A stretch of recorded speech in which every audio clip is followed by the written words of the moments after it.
Om Namo Bhagavate Sri Ramanaya. Let's dive deep into the teachings of Sri Bhagavan. In talks, we'll take up with the 27th of November, 1936. It's dialogue 287.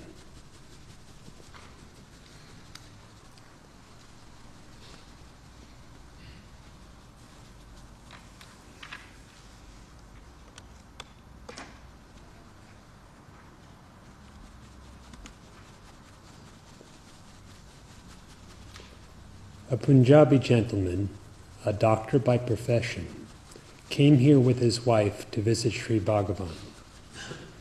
He was in the hall when Sri Bhagavan came in after lunch. Then he asked, "How should I meditate? I do not have peace of mind." The Maharshi replies, "Peace is our real nature. It need not be attained. Our thoughts must be obliterated." The disciple said, "I have been trying to obliterate them, but I am not successful." The Maharshi responds, "The Gita method is the only one for it. Whenever mind strays away, bring it back to bear on meditation." The disciple said, "I cannot bring my mind to meditate." Another devotee then said, "An elephant when free puts its trunk here and there and feels restless. If a length of chain is given to it, the trunk holds it and is no longer restless. Similarly, mind without an aim is restless. With an aim, it remains at peace." The disciple then said, No, it is all theory. I have read many books, but no use. It is practically impossible to make the mind concentrate." The Maharshi replies, "Concentration is impossible so long as there are predispositions. They obstruct bhakti also." The interpreter advised the questioner to study, "Who am I?" The doctor was ready with his protestations. "I have read it also. I cannot still make my mind concentrate." The Maharshi then said, "By practice and dispassion, abhyasa vairagyabhyam." The disciple said, "Vairagya is necessary." The Maharshi then said, "Abhyasa and Vairagya are necessary. Vairagya is the absence of diffused thoughts. Abhyasa is concentration on one thought only. The one is the positive and the other the negative aspect of meditation." The disciple then said, "I am not able to do so by myself. I am in search of a force to help me." The Maharshi then said, "Yes, what is called grace. Individually, we are incapable because the mind is weak. Grace is necessary. Sadhu seva is meant only for it. There is, however, nothing new to get. Just as a weak man comes under the control of a stronger one, the weak mind of a man comes under control easily in the presence of the strong-minded sadhus. That which is only grace. There is nothing else.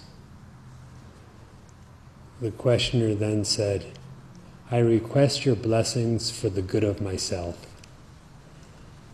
Bhagavan said, yes, yes. He left with his wife.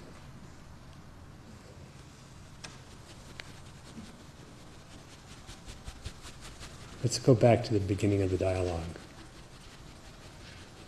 The initial question was, how should I meditate? I do not have peace of mind. The Maharshi's first instruction to him is, peace is our real nature. It need not be attained. Our thoughts must be obliterated. Peace is our real nature. Peace is to be found in that which is unchanging. That which is changeful should not be regarded as our nature. It is not our identity or our actual existence. Peace is found in the changeless. What within you is changeless?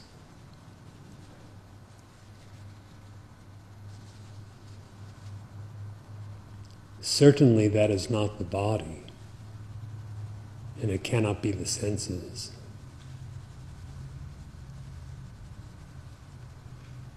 In terms of the mind, it cannot be thought.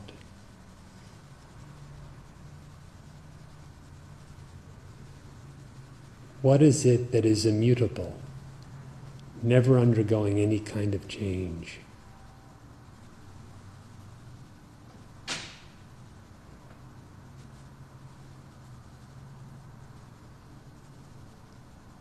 Only that is your actual existence and should be regarded as yourself. If this knowledge is present, there is peace. Indeed, the peace is ever present, just as your existence is ever existent. But knowledge reveals it. How does knowledge reveal it? By the removal or obliteration of contrary notions. Our thoughts must be obliterated. Peace need not be attained, he says. What is gained is lost. What appears disappears. What truly exists, what is real, what is truly your real nature, is ever the case. It is always so.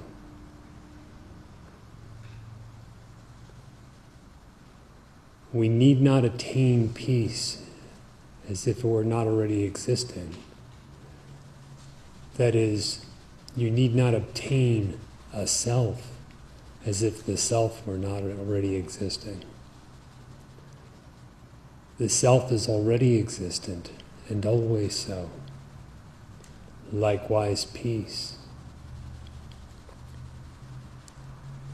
Our thoughts must be obliterated. How to obliterate thoughts?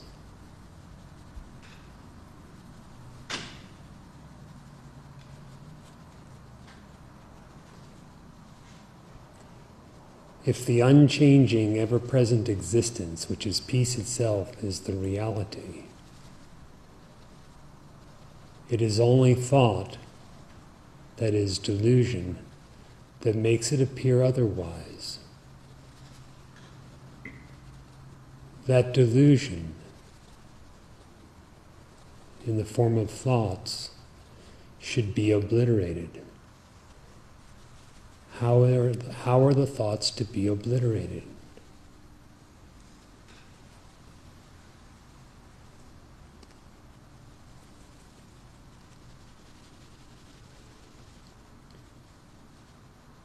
If we cease to regard them as ourself, if we cease to regard them as existent, they are thoroughly obliterated.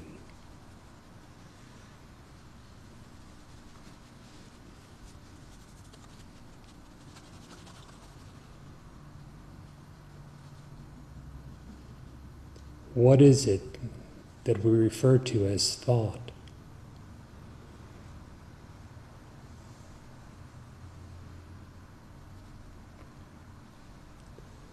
Your thoughts appear as if a combination of two things.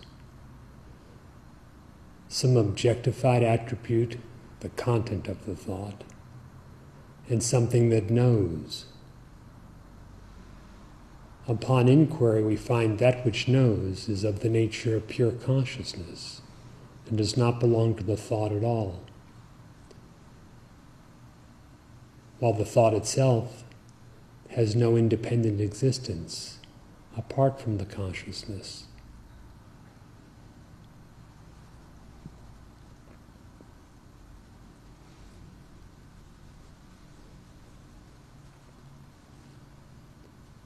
If there is a cessation of the mind's belief in its own objectified notions,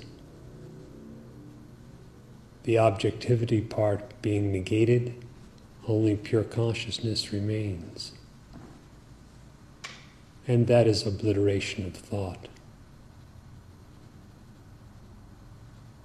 That is, one finds there is in truth no such thing as a thought. The one, indivisible, undifferentiated, and infinite consciousness was imagined to be thought.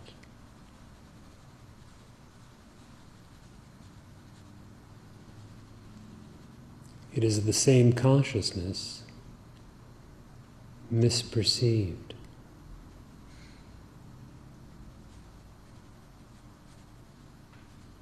Peace is our real nature. It need not be attained. Our thoughts must be obliterated.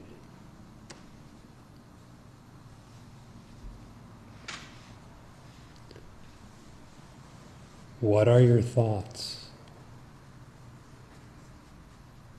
How do you know you have a thought?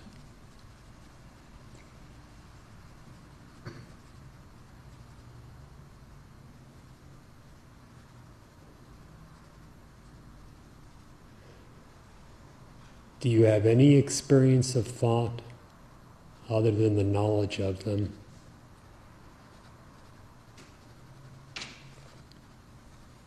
And what is the nature of that knowledge?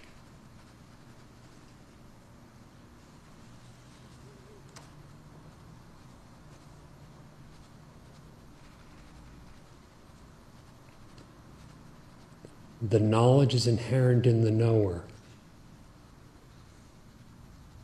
The known has no separate existence. If inquiring to know the knower, you find yourself, that is, unalloyed consciousness, thoughts may be said to have been obliterated.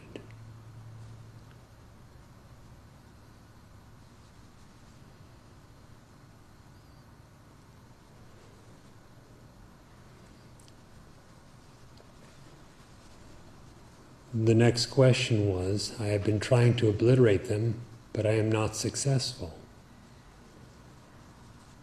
If we regard them as existent, how will we obliterate them? What comes goes, and what goes comes again. Be in quest of something without beginning and without end.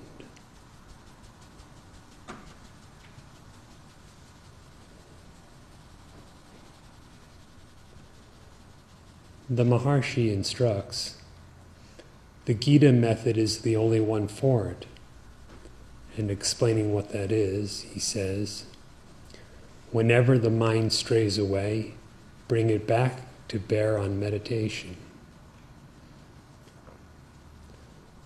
The mind appears to stray. Where does it stray?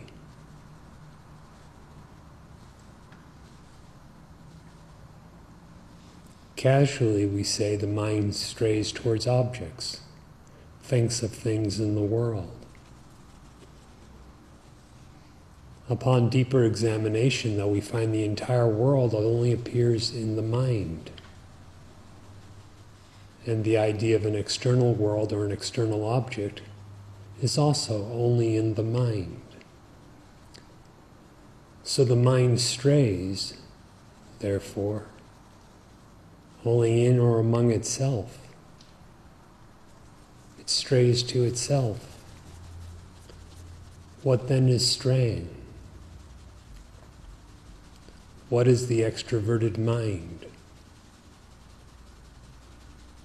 It is a mind that believes in its own conceptions, that follows its own imagining. What is the answer to it? Bring it back to bear on meditation.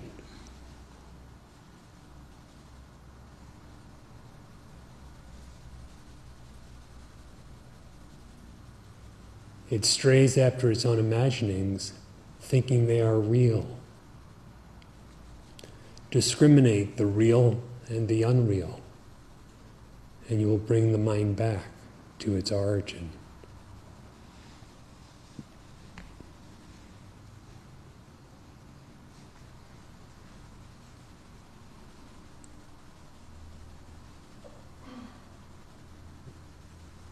It strays by believing in the non-self to be the self. Bring it back by a steady inquiry as to who am I. Such is meditation upon the nature of the meditator.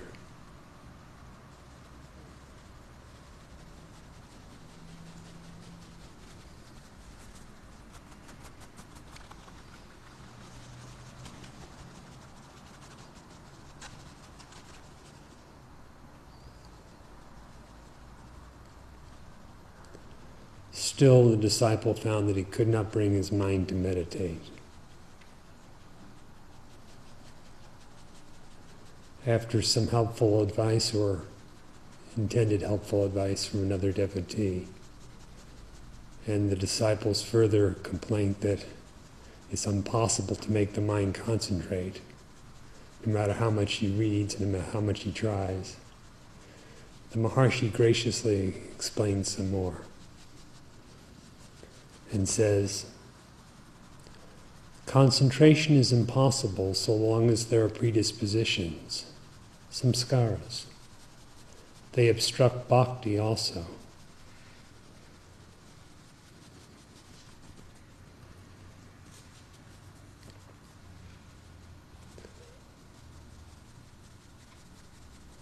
What are the predispositions? What are the samskaras?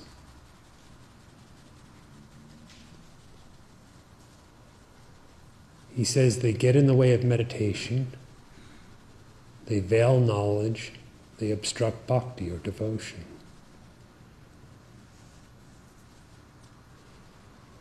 So quite obviously that's not something you want to have.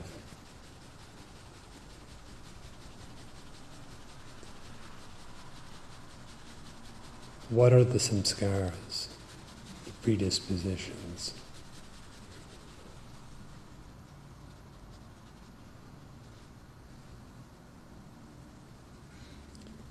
They are the tendencies that confuse what your identity is with what it's not.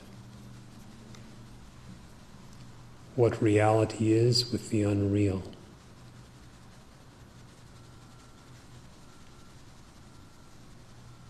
And what is happiness with what is suffering.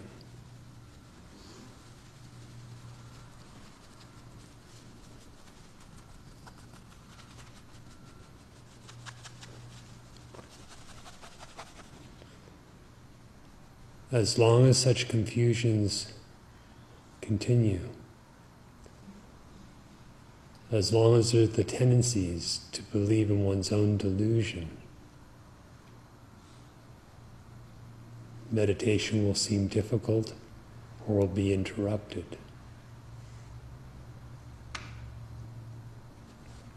But consider, if you did not regard something as your happiness, how can it affect you? If you did not regard something as real, how can it draw you? If you did not regard something as having to do with your nature,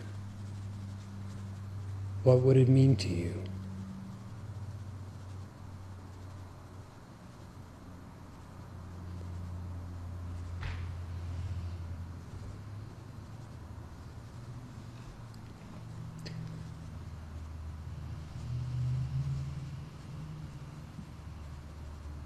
How to eliminate these tendencies? How to eliminate the delusion? The Maharishi gives the instruction, by practice and dispassion. Abhyasa is practice, vairagya is dispassion or detachment.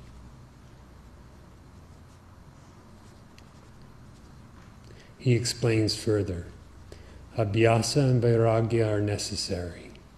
Practice and detachment are necessary. Vairagya, dispassion or detachment, is the absence of diffused thoughts. Abhyasa, practice, is concentration on one thought only. The one is the positive and the other the negative aspect of meditation.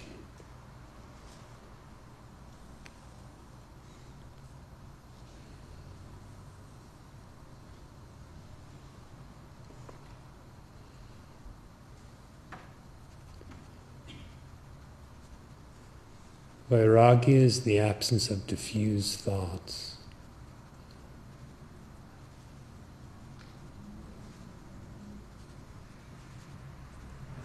If your aim is the realization of the self, what draws your mind away in other directions?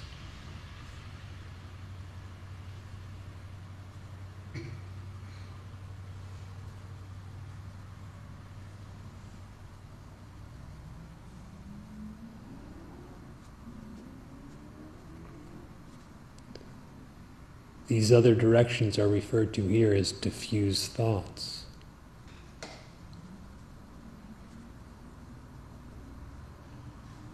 It's the same confusion regarding reality, identity, and happiness.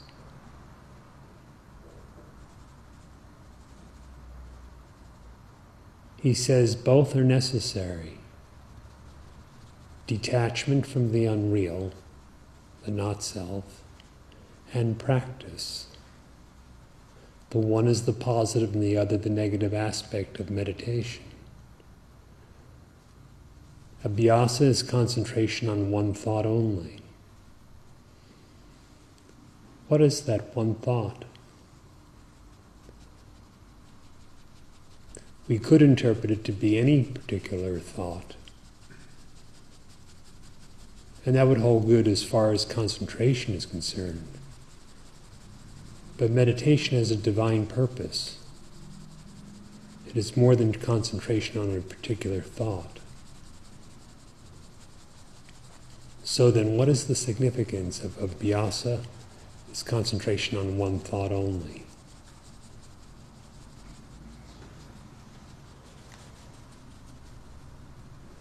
If you take thought of the self, what happens to that thought?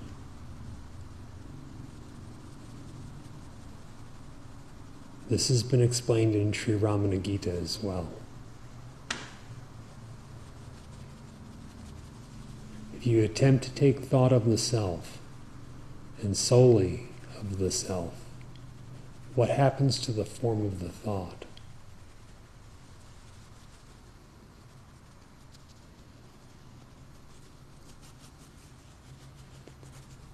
The attempt becomes of the discerning inquiry, that is the self-revelation in thought-transcendent knowledge of the self.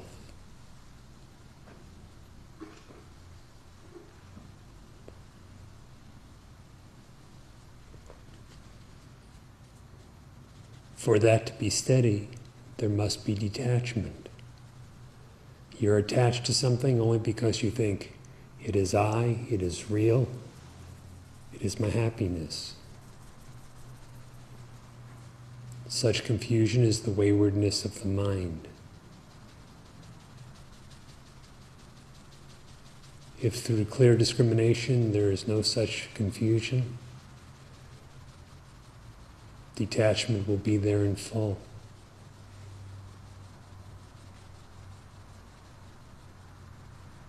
And there'll be nothing drawing you away from the knowledge of the self.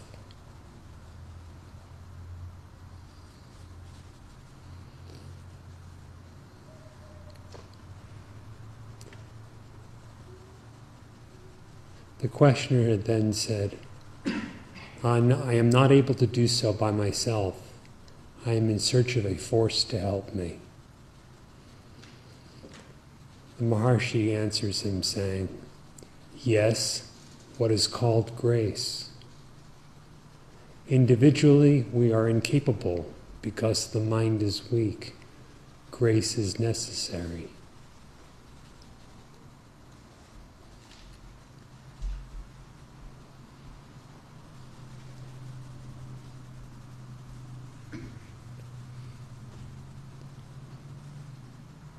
How could the ego-ridden mind be capable of realizing the truth?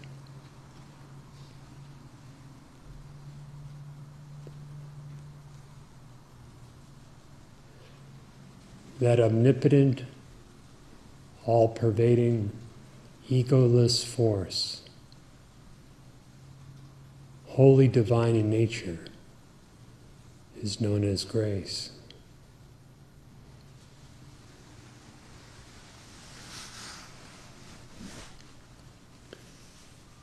Such grace may manifest inwardly or outwardly, or both. He says, sadhu seva is meant only for it. Seva means service to or worship of sadhu, the holy.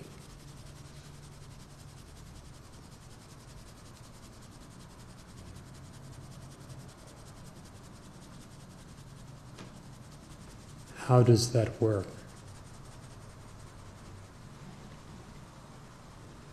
The holy are not in need of anything. So it's not that there's an exchange that goes on between you give some service, you give some worship, and then grace is given in return. It's not like that.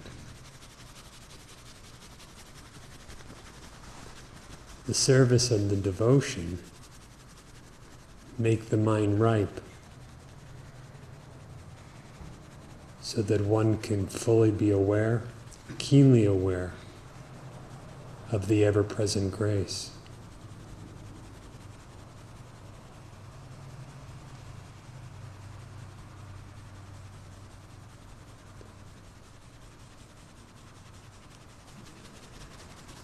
The Maharshi continues and says, there is, however, nothing new to get.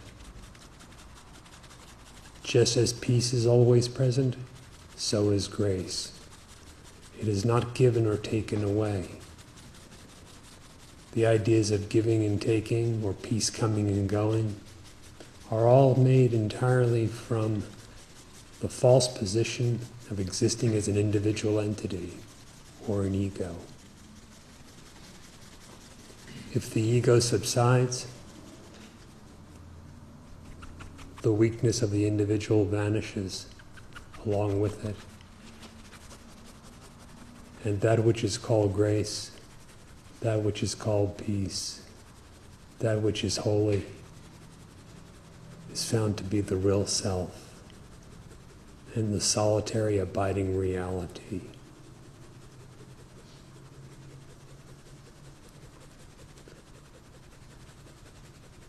Continuing to explain the experience of being in the company of the holy, he says, just as a weak man comes under the control of a stronger one, the weak mind of a man comes under control easily in the presence of the strong-minded sadhu. That which is only grace. There is nothing else.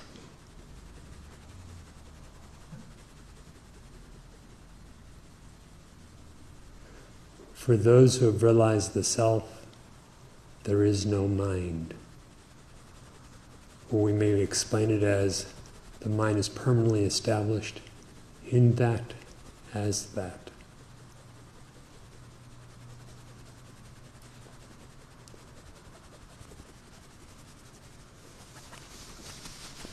In their company, one's own mind becomes so established as well, because of the strength of reality. That is the power referred to.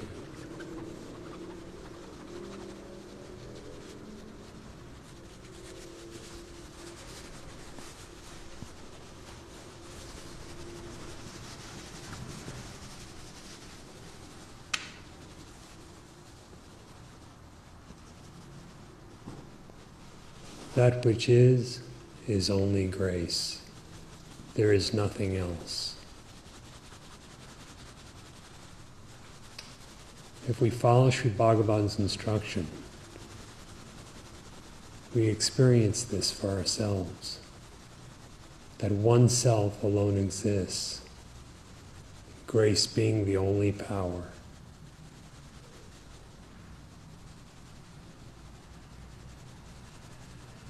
That which is only grace. There is nothing else.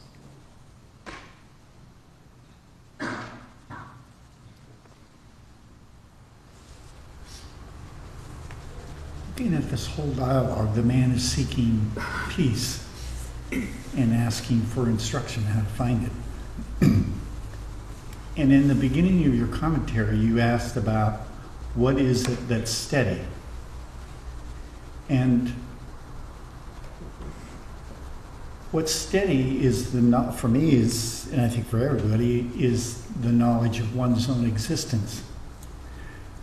And I may say that I'm trying to attain peace, but I never say, well, I'm trying to attain existence. I don't even have that thought. I may have a form of it. I want to attain eternal existence. And so it makes me wonder, why don't I have that same knowledge, or could I use that knowledge, or that doubtless knowledge, to find the doubtless peace, the doubtless happiness? Why do you desire eternal existence? So I would always be peaceful and happy. Yes, and it is an intuition of your true state.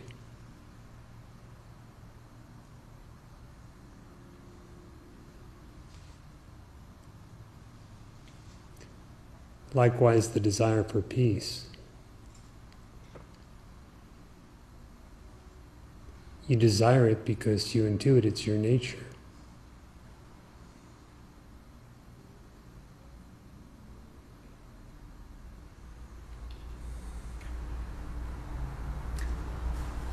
Yeah,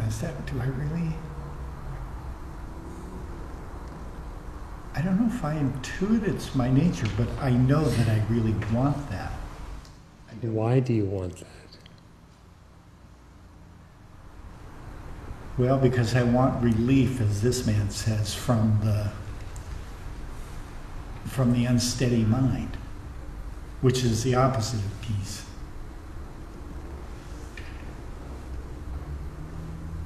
But I don't want unhappiness, that's for sure. I don't want... From where does that discernment spring? Well, it'd have to come from knowing something about it. It wouldn't come from... That is the intuition referred to. Okay. Yeah, it wouldn't just come out of the blue that I seek something that I have no idea what it is. I don't go seeking something that I have, especially in such a deep way, and wanting it in a deep way. So I'd have to have a pretty good idea what it is. So I understand what you mean by intuition.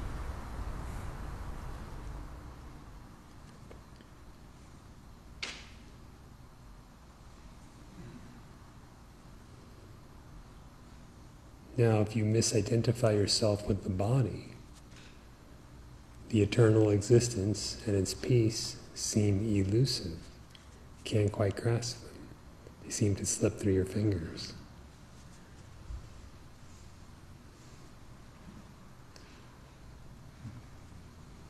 If by discerning the real source and nature of happiness, vairagya or detachment is born in you, and by abhyasa, by practice of an inquiry to discern what in truth you are, if this happens, the delusion that seems to cover and veil the ever-present reality, the great peace, dissolves.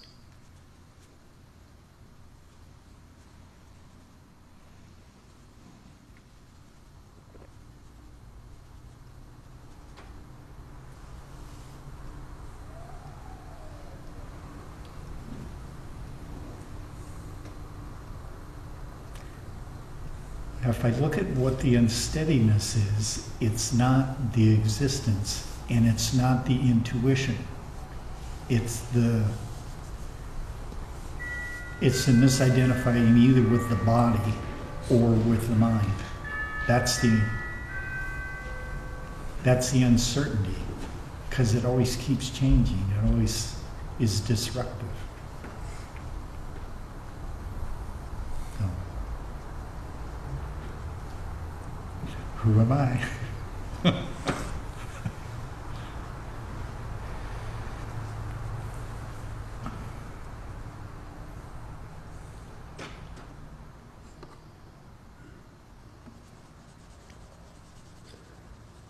The dialogue ended with the questioner requesting blessings. And the Maharshi very compassionately says, yes, yes, though he has just explained that grace is all there is.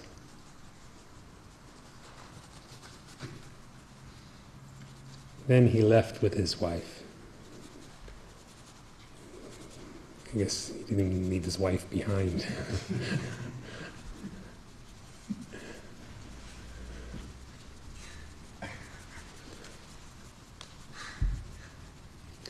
November 29th, 1936.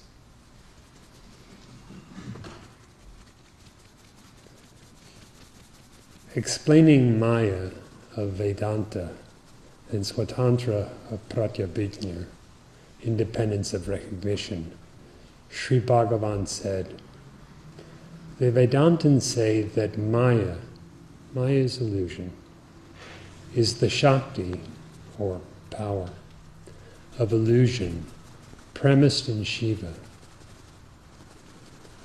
That is, it is inferred to exist in Shiva, though not actually experienced as such.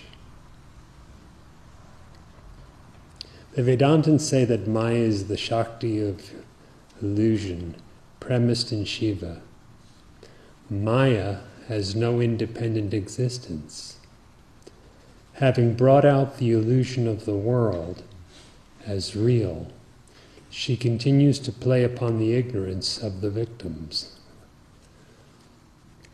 When the reality of her not being is found, she disappears. Recognition says that Shakti, or power, is coeval with Shiva. The one does not exist without the other.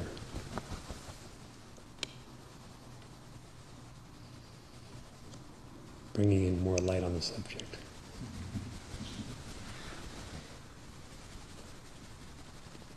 The one does not exist without the other.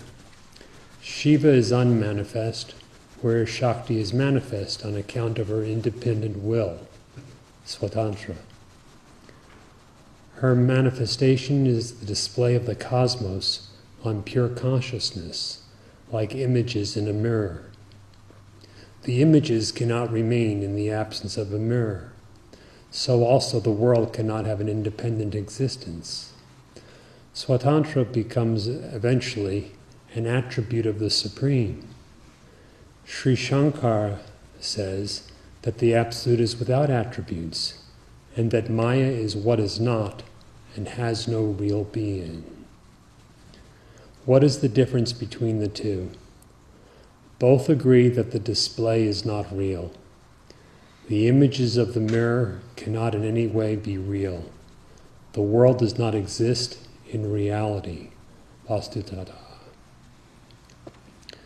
Both schools mean the same thing. Their ultimate aim is to realize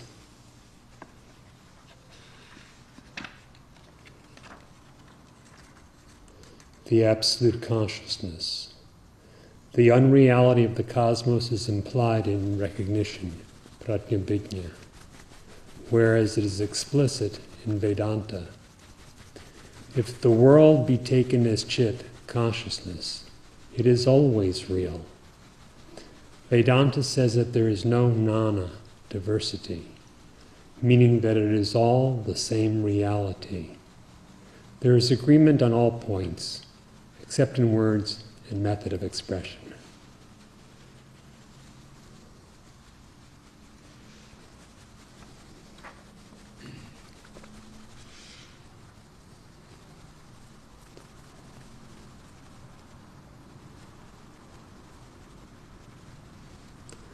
Maya is the Shakti of illusion premised in Shiva.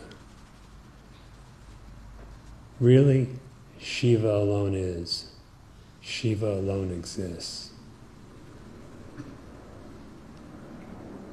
But if we think to the slightest degree, there is something, somewhere, then an explanation is called for. Since Shiva is infinite, we can only infer or conceive of the power of illusion as existing within Shiva, even though Shiva is homogeneous by nature.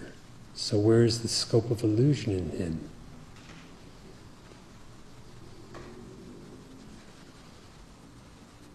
Nevertheless, if there be illusion, illusion cannot be outside him.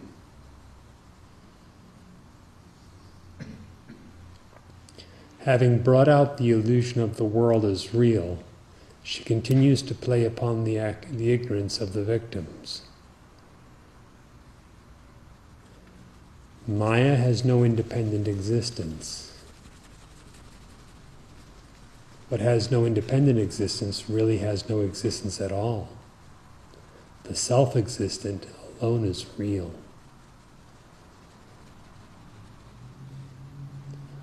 Once the illusion of the world is mistaken to be real, one becomes a victim to his own desires and fears in relation to that world, and seems to spin through the cycle of births and deaths. But all of that is only Maya, the illusion. When the reality of her not being is found, she disappears.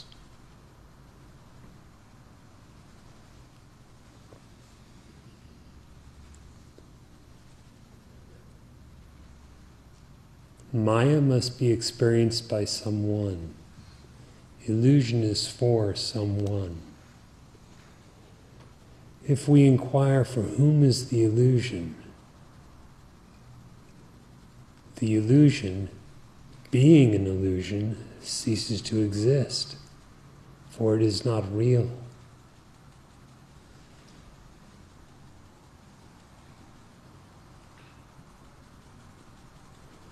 The one thing illusion cannot stand is an inquiry that questions its very nature.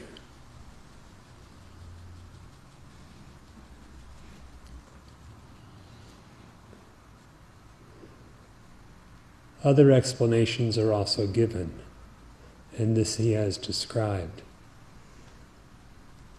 regarding the power of of Shakti as equal or of the same kind as Shiva.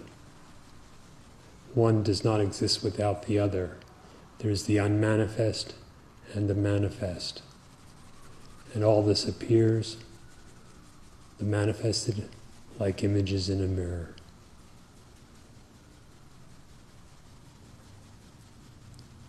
Interpreted the way Sri Bhagavan has, this can also lead one to the final truth. The images in the mirror are not real. Only the substrate, the mirror, is real.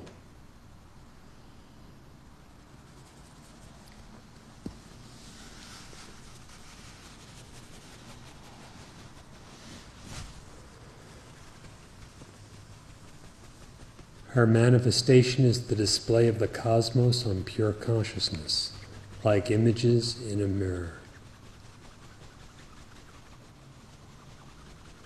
The mirror is real, the image is not so.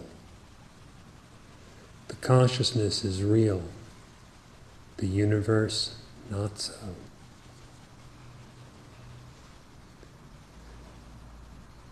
The images cannot remain in the absence of a mirror.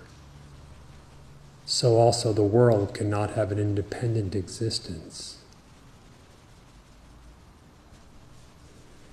If it does not have an independent existence, does it exist at all?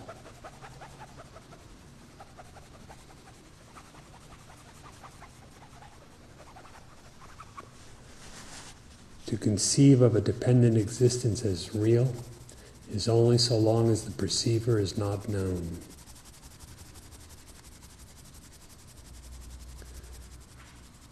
If one inquires into the nature of the perceiver, the so-called dependent existent thing, being unreal, vanishes, and only pure existence, which is pure consciousness, remains. That is what has been present the entire time. One without a second. So also the world cannot have an independent existence. Swatantra, independent existence, becomes eventually an attribute of the Supreme, if we pursue this line of thinking. But then he explains, Sri Shankara, the great Acharya, says that the Absolute is without attributes, and that Maya is what is not and has no real being.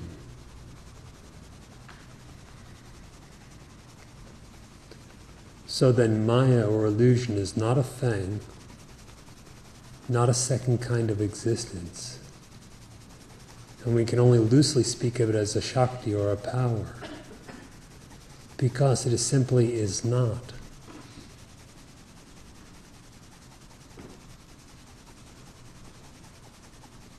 If it is not, then there exists only one self, alone, eternally.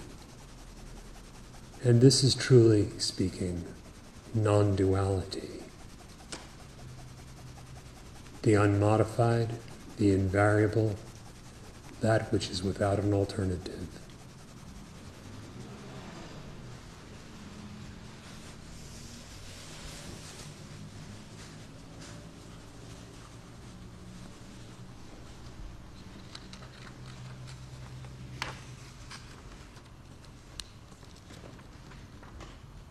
The aim, as Sri Bhagavan points out, is to realize the absolute consciousness. Whether the approach is implicit that the world is unreal, or it is explicitly taught that the world is unreal. The aim is to realize the absolute consciousness.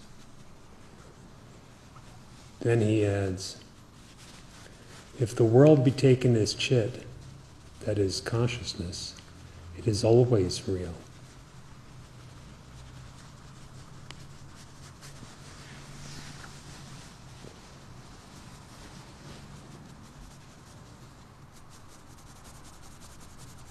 If the world is only chit, if the world is only consciousness, is there a world at all? Is there anything so differentiated?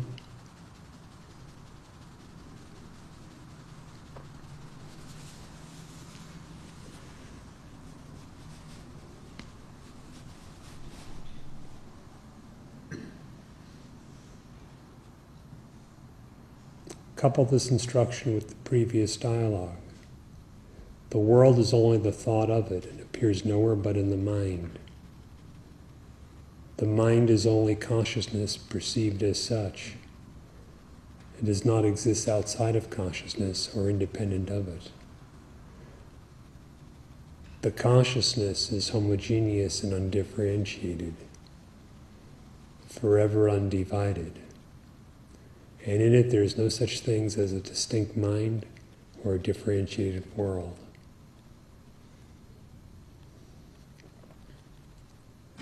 So then what is called the mind is only chit, consciousness, to such an extent that there is no mind. And what is called the world is only consciousness, to such an extent that there is no world. There is only consciousness.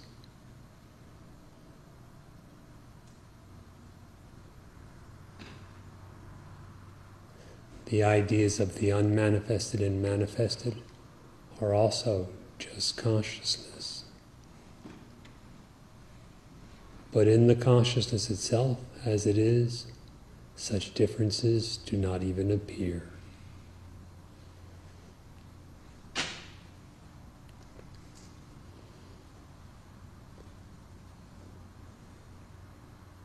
Vedanta says that there is no nana, no diversity, no differentiation, meaning that it is all the same reality. All is indeed Brahman, the Upanishads declare.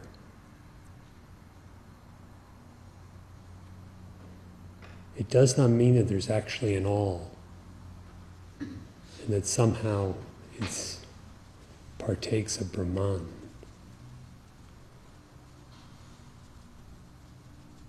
If all is Brahman, it means Brahman is, and alone is. That Brahman is peace. That Brahman is infinite consciousness. That is the abiding reality. And that is what in truth you are. Detach yourself from unreal appearances and inquire very deeply within yourself, who am I? So that you realize this conclusively and rest in bliss.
Shanti.